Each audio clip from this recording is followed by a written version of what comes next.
Koniec januára znamená, že bilancovanie uplynulého roku už máme za sebou a naplno sa púšťame do plnenia rôznych úloh a predsavzatí, ktoré sme si dali s príchodom nového roku. Škrt cez rozpočet nám však v mnohých prípadoch môže urobiť počasie. Bolo to tak aj kedysi dávno, pred rokmi.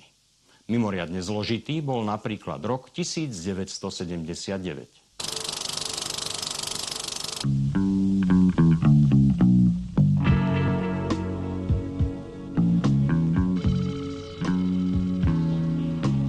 První lednové dny roku 1979. Neobvyklý pokles teploty, místy až o 30 stupňů a husté sněžení způsobily mnoho potíží. Největší starosti byly v energetické oblasti.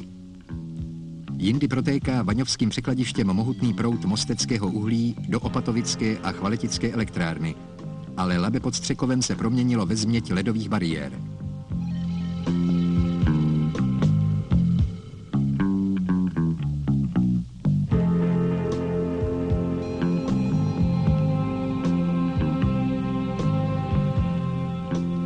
Zamrznuté lode v Lovosiciach. V ostatných prístavoch na Labskej ceste to vyzeralo podobne.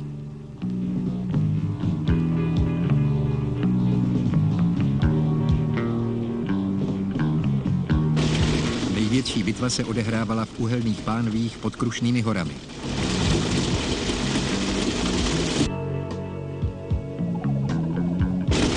Uhlí znamená megavaty.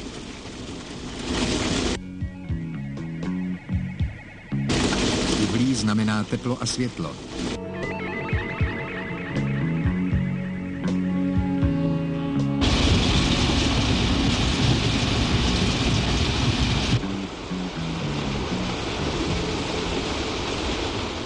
Na lomu Merkur koncernového podniku Doly Nástup vede od Rypadel k vagónům přes 60 kilometrů pásových dopravníků. Když se déšť měnil na led a sníh, uhlí zamrzalo, pásy se trhaly a těžba se musela zastavovat. 1. ledna 1979 vytěžili havíři pouhou čtvrtinu z plánované těžby.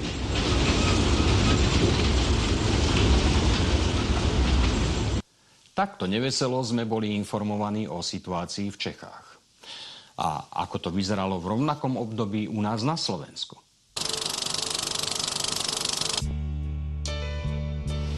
Vagóny so zamrznutou vysokopecnou troskou v západoslovenských cementárniach a vápenkách v Rohožníku.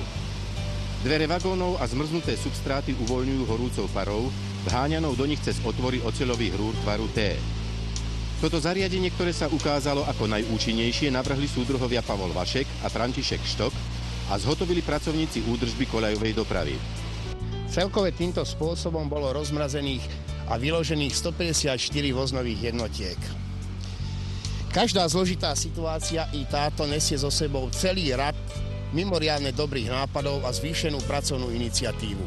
O čo sa hlavne zaslúžili pracovníci vykládky, pracovníci baliárni, ktorí dochádzali na výpomoc, a taktiež pracovníci obsluhy lokomotív a posunovači. Vykladali sme prakticky nepretržite počas všetkých týchto kalamitných dní a dnes, ako vidíte, končíme rozmrazovaním posledných 4 vozňov.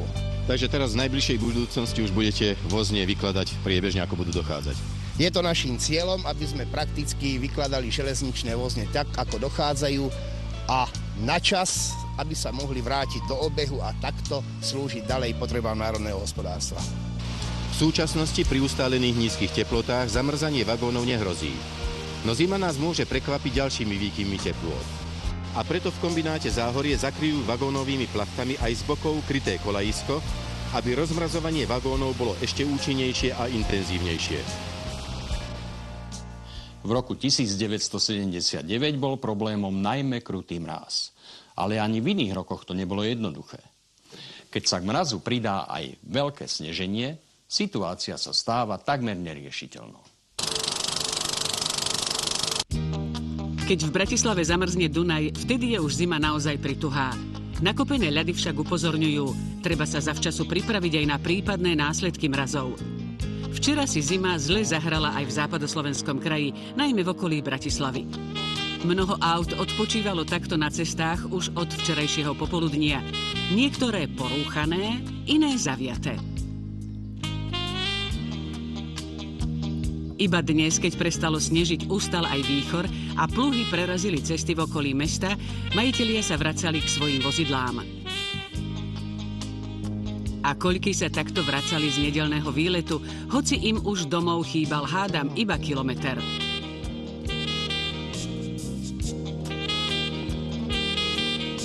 Snehové fujavice podstatne zhoršili aj železničnú dopravu.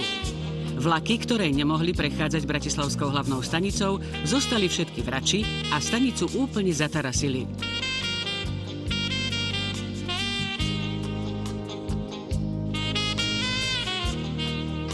Od rána tu pomáhali račianski družstevníci a koľajnice uvoľňovali aj súdruhovia z traťovej dištancie.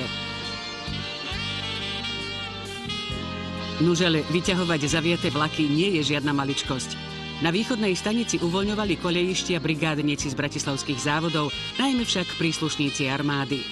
Ich spoločnému úsiliu a obetavej práci môžeme ďakovať, že zo 42 odstavených nákladných vlakov mohli dať do obehu niektoré už dnes. Vráťme sa do pamätného roku 1979.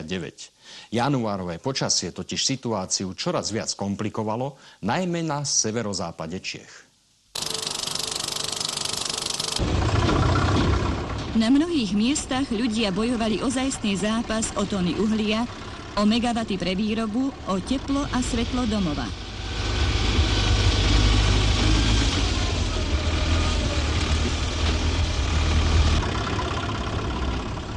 Lapská cesta zostávala zamrznutá a tak putovalo mostecké uhlie náhradnou železničnou dopravou do Opatovíc.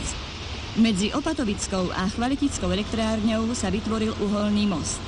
Desiatky nákladných aut prevážali 100 000 tón uhlia nad vzdialenosť 50 kilometrov.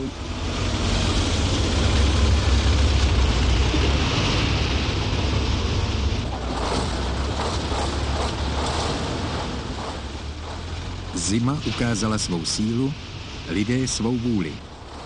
Hodnota jejich činů však nebyla pouze v hodinách a dnech, které nám všem věnovali, ale v jejich dobrovolné aktivitě a uvědomění. V prvních lednových dnech byly zbytečné všechny úvahy o tom, co mělo či nemělo být uděláno a připraveno předem. V daný okamžik bylo třeba zmobilizovat všechny síly a vzniklou situaci vyřešit.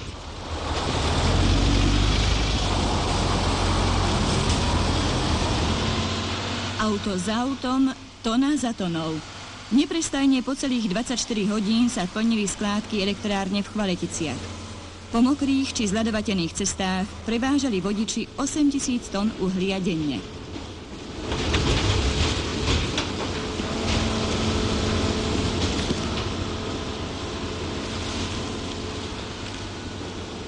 Viete, v čom bol hlavný problém?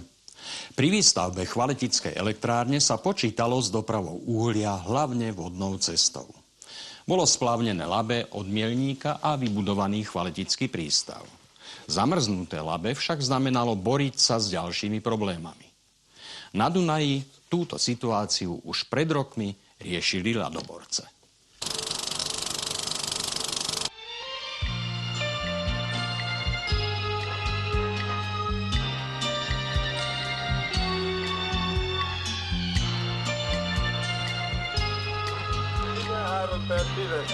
(13:10, 13:10, dávam príkaz, celá flotila prejde do bajarského úseku.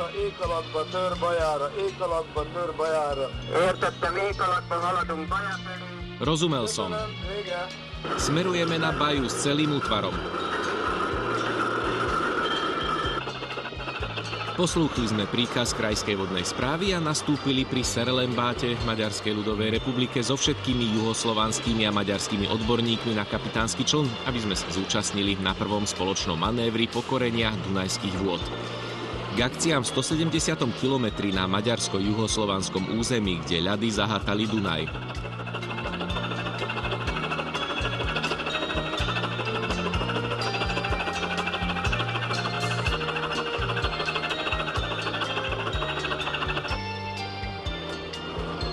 Ľadovú prikrývku na území Maďarskej ľudovej republiky láme 9 malých ľadoborcov, na juhoslovanskom území 2 člny.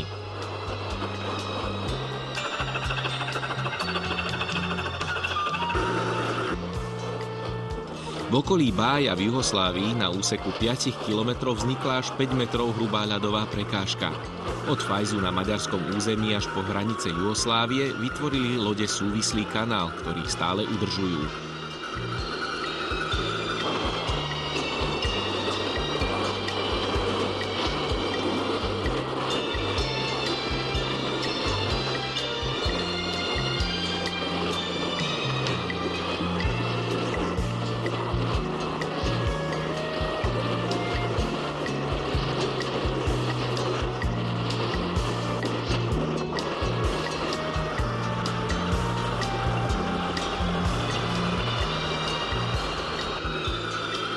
Po odstránení ľadových zátaráz na juhoslovanskom toku Dunaja voda umelým kanálom bude voľne odtekať.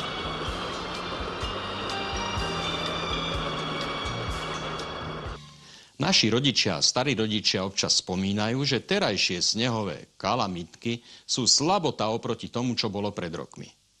A tuši majú aj pravdu. Pozrite si rok 1947.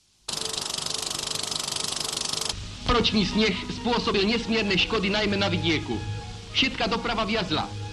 Tu vidíte ťažkosť, ktorá ešte nie je najväčšia.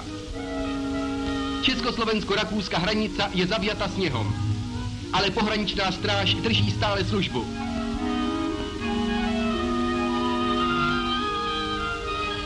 Niektoré dediny zapadli do závejí až 10 metrov vysokých.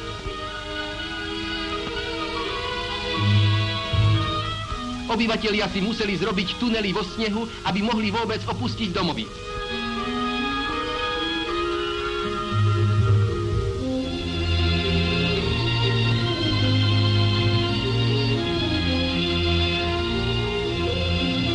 Deťom sa sneh celkom páči.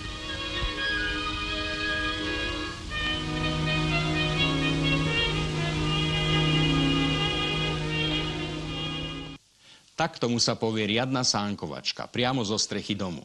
Detičky mali radosť a keď sa vrátime do roku 1979, zistíme, že sa radovali aj tam. Problémom bolo, že kruté mrazy trvali abnormálne dlho a školy mali mimoriadne trojtýždňové prázdniny. Detičky sa radovali, učitelia už menej.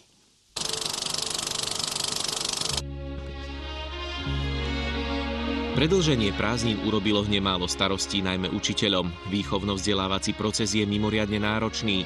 Každý nevyužitý deň môže priniesť pri záverečnej bilancii práce školákov nejedno sklamanie. Takže záleží na každom učiteľovi, ale najmä žiakovi, študentovi, ako aktívne využije dni voľna. Predĺženie mimoriadnych prázdnin náš profesorský zbor nezaskočilo. Operatívne sme hneď zasiahli, ráno zasadala mimoriadna pedagogická rada, po nej, podľa inštrukcií súdruha riaditeľa, zasadali predmetové komisie, na ktorých sa určil okruh tém, ktoré si žiaci 4. ročníkov musia zopakovať. Tieto otázky boli presne vypracované, rozmnožené a žiakom, ktorí bývajú mimo Bratislavy, boli už poslané. Neštandardné počasie si vynútilo operatívne zmeny v rôznych oblastiach. Dnes sa mohli aj občania Bratislavy v dennej tlači podrobne oboznámiť s úpravou pracovného času, s ktorou bezprostredne súvisia zmeny v doprave a službách. Spýtali sme sa, o aké konkrétne zmeny ide v prípade Bratislavy. Od pondelka v súvislosti s úpravou pracovného času predĺžujeme ranné a odpoludňajšie špičky, konkrétne ranné do 9. hodiny a odpoludňajšie do 18. Rozhodnutie federálnej vlády vítame o rozložení začiatku pracovného času, pretože nám pomáha riešiť prepravnú situáciu tu na Bratislave. Iste sa neuspokojíme len s predĺžením ranej a odpoludňajšej špičky.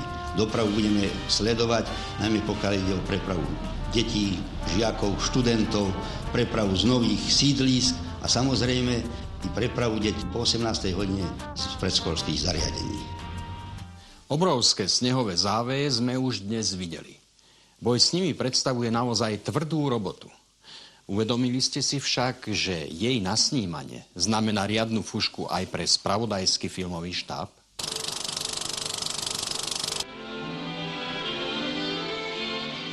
S takýmito snehovými závejmi sme sa v oblasti Vysokých Tatier už dávno nestretli. Veď tie, ktoré sa utvorili vo svite, merajú viac ako 4 metre. A to je už ozajstná prekážka pre autá a iné dopravné prostriedky, ktoré sa len s námahou prederú smerom na Poprad.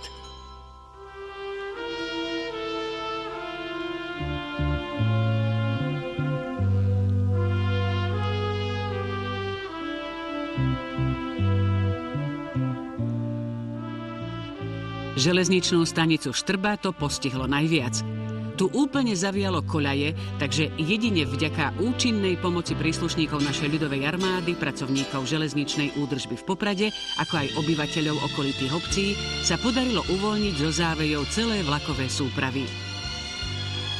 Záchranné práce ďalej pokračujú.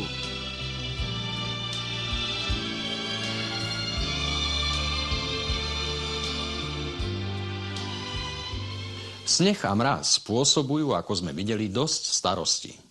Mráz a ľad však môžu fungovať aj ako učebné pomôcky. Hoci starší príslušníci armády pomáhajú pri odstraňovaní následkov trvalých mrazov a množstva snehu, mladým je táto zima príležitosťou pre intenzívny výcvik. Dnes predpoludním napríklad stavali most a na ľade. Aby sa dostal na vodu, bolo treba ľad odstreliť. To bolo cieľom dnešného zamestnania žiakov Ženíno-technického učilišťa.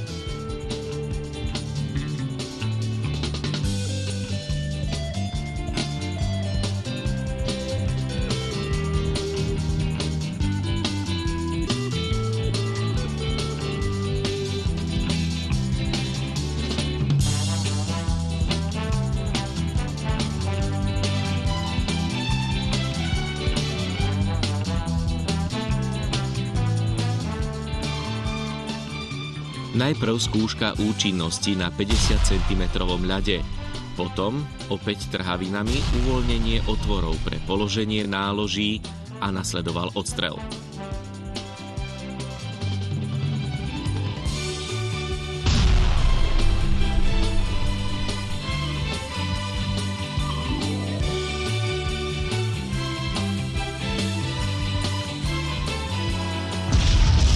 Dnes iba výcvik, ale kto vie, či o niekoľko dní nebudú práve žiaci učilišťa poznatky z tohto zamestnania potrebovať v boji s ľadom Dunaja, Hrona či Váhu.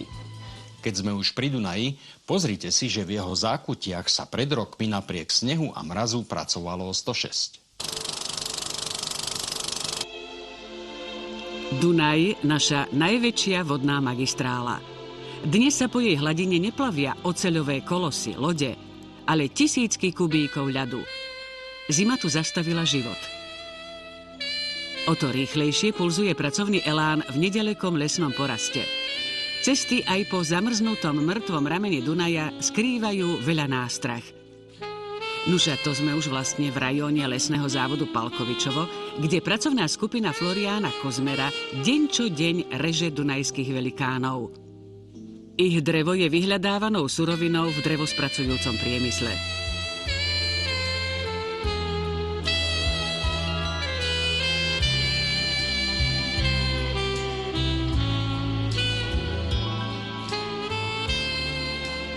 Život na Dunaji sa teda nezastavil.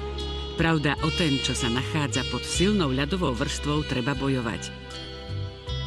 To skupina Štefana Síča zo štátneho rybárstva z Palkovičova po tieto dni usilovne presekáva v ľadovej vrstve prieduchy, aby sa pod ňou ryby nepodusili. O ryby sa treba starať po celý rok a nie iba vyhľadávať možnosť ich chytenia do siete či na udicu.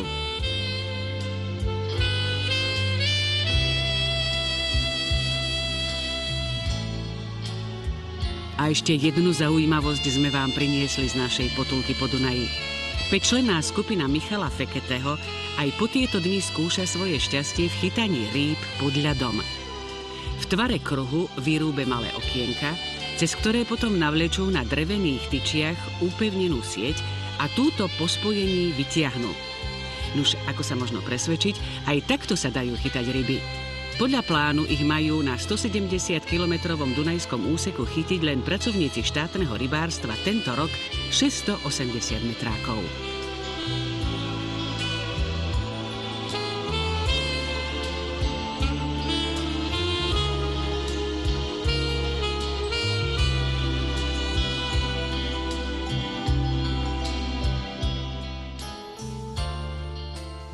Vráťme sa späť do pamätného roku 1979. V súvislosti s prekonávaním tuhých mrazov zaznela aj kritika.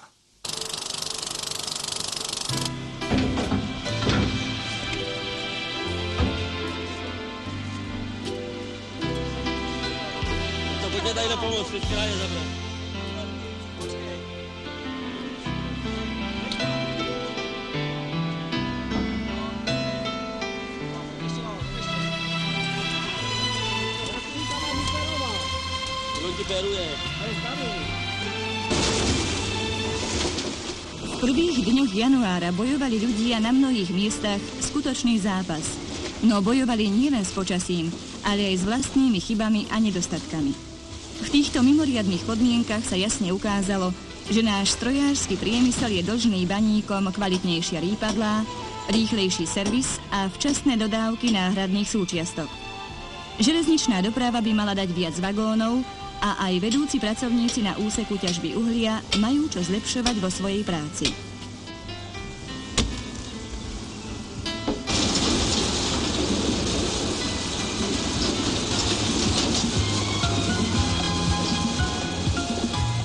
V lednu roku 1979 jsme bojovali s nepřízní počasí i vlastními nedostatky a chybami. Z této zkušenosti je třeba se poučit, aby naše předsevzetí, naše sliby, které jsme si dali v obtížné zimní situaci, neodešly s jarním táním.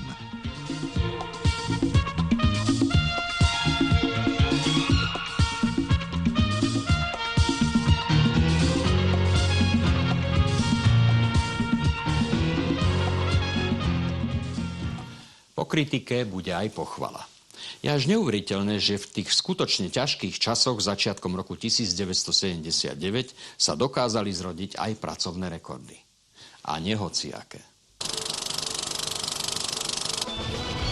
Kladný vzťah ľudí k potrebám našej ekonomiky sa odzrkadľuje v denných zápasoch o energiu, palivá, v doprave i vo výrobe. A práve v nich sa zrodil rekord, ktorý potvrdzuje, ako veľmi nám záleží, aby sme z útrob zeme, nie príliš bohatej na suroviny, vyťažili čo najviac. Miesto Šaštín stráže, presnejšie vrt číslo 12 hĺbkového štruktúrneho prieskumu. Rekordéri 34 členov bronzovej brigády socialistickej práce a ich vedúci majster prieskumného vrtu Ernest Bolebruch. Ako hlboko bolo treba preniknúť zo sondou, aby ste utvorili československý rekord? Do hĺbky 6406 metrov. Ale to bolo pred niekoľkými dňami. Ako vyzerá situácia dnes? Dnes sme v hĺbke 6450 metrov, čím sme sa zaradili medzi prvých 10 európskych štátov s najhlbšími vrtmi. Slová Ernesta Bolebrucha neznejú ako chvála. Činorodí ľudia zo dňa na deň prekonávajú samých seba. Vytrvalo, húževnato. Ak práca nejde vždy od ruky, nehľadajú výhovorky, ale konajú tak, ako to vidia u svojho vrtmajstra. A on sa vždy pokúša nájsť východisko. A veru, ani tento rekord sa netvoril ľahko. Roky sa tu vrtalo. 11 pokusov bolo neúspešných. Až v 12. vrte sa ukazujú pozitívne výsledky. Ložiská blízko pod povrchom sa na záhorí vyčerpali. No Zem bude musieť vydať svoje vzácne bohatstvo i z hĺbky 8 kilometrov, aj pričinením Ernesta Bolebrucha a jeho správnej partie. Na stretnutie s nimi sa nezabúda, lebo najmä medzi takými ľuďmi sa rodia hrdinovia a lámu rekordy. Dnešné nahliadnutie do mrazivého archívu pomaly končí. Teším sa na stretnutie s vami aj o 2 týždne a dozviete sa, o čom a ako sme vás informovali začiatkom februára, ale pred rokmi. Mrazom sme začínali a mrazom budeme aj končiť. V podaní skupiny Olympika speváka Petra Hejduka. Dovidenia.